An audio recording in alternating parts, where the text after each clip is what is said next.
Beaucoup pensent que la foi devrait toujours nous rendre plus forts, que croire en Dieu devrait nous donner plus d'énergie, plus de stabilité, plus de force intérieure.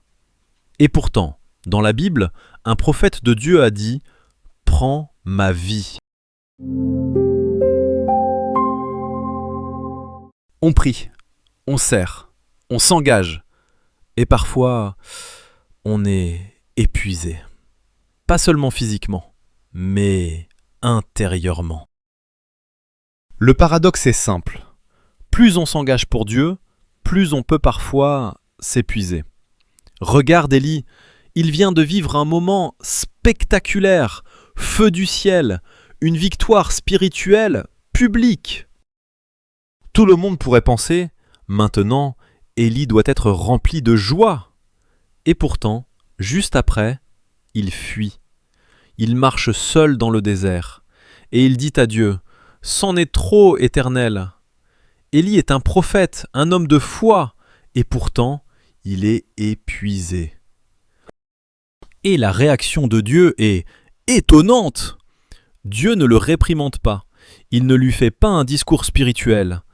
Il lui donne du pain, de l'eau, et il le laisse dormir. Parce que parfois, le problème n'est pas spirituel. Il est simplement humain. Alors, pourquoi sommes-nous parfois épuisés, même en croyant ? C'est parce que nous avons mélangé foi et performance. Le monde dit « tu dois produire, tu dois réussir, tu dois prouver ta valeur ». Et sans nous en rendre compte, nous appliquons cette logique à la foi. Dans notre époque, la pression est constante, elle est partout. Pression du travail, pression financière, pression sociale.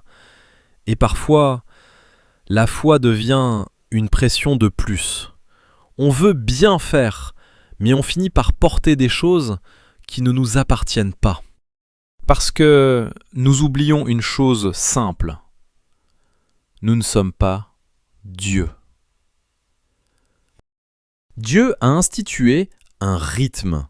Et ce rythme n'est pas une règle religieuse, c'est une protection. Dans les commandements, Dieu dit « Souviens-toi du jour du repos ». Le sabbat rappelle quelque chose de profond et essentiel.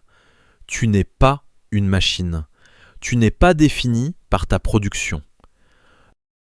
Mais nous avons recréé une Égypte intérieure. Toujours actif, toujours connecté, toujours responsable. Même pour Dieu. On croit servir Dieu, mais on vit parfois comme des esclaves. Et Dieu dit dans le psaume 46, « Arrêtez et sachez que je suis Dieu. » Arrêtez, ce n'est pas une suggestion, c'est une respiration. Dans la tradition juive, il existe une expression très profonde, « Menuchat hanefesh ». Cela signifie le repos de l'âme. Pas seulement le repos du corps, mais un relâchement intérieur, un cœur qui cesse de lutter, un esprit qui cesse de vouloir tout contrôler. Et beaucoup de croyants aujourd'hui ont encore la foi, mais ils ont perdu ce repos intérieur.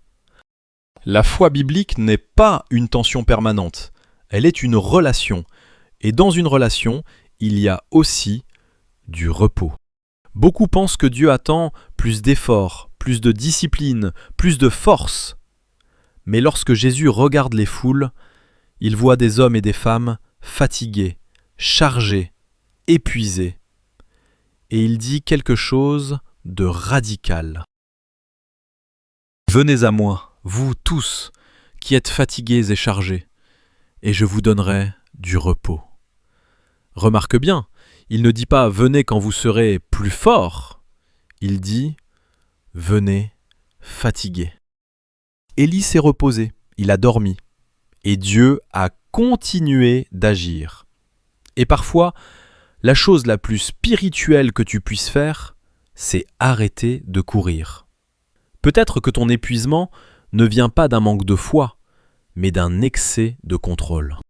Alors aujourd'hui, pose-toi une question simple. Quand as-tu vraiment arrêté? Pas physiquement, mais intérieurement.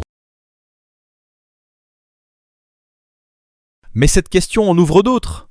Pourquoi Jésus ne vivait-il jamais dans l'urgence? Dans un monde qui exigeait tout, la foule, les malades, les disciples, les opposants, il se retirait. Marc 1, verset 35, dit qu'il se levait bien avant l'aube pour prier seul. Son rythme n'était pas celui de la productivité, c'était celui de la communion. Et pourquoi la Bible parle-t-elle si souvent du désert? Parce que le désert, dans la tradition hébraïque, c'est le midbar, un lieu où l'on n'a plus rien à montrer, plus rien à prouver. C'est là que Dieu parle. Osée 2,16 dit « Je l'attirerai au désert et je parlerai à son cœur ». Le repos que Dieu propose n'est pas un luxe, c'est un rendez-vous. Et si aujourd'hui, tu commençais simplement par t'arrêter, pas pour fuir, mais pour écouter, pas pour abandonner, mais pour revenir à la source. Si cette vidéo t'a aidé, pense à laisser un like et abonne-toi à la chaîne. On continue à explorer ces vérités ensemble, avec la Bible, avec profondeur, avec espérance. Et si tu veux aller plus loin, retrouve-nous sur voiespérance.com. Le lien est en description.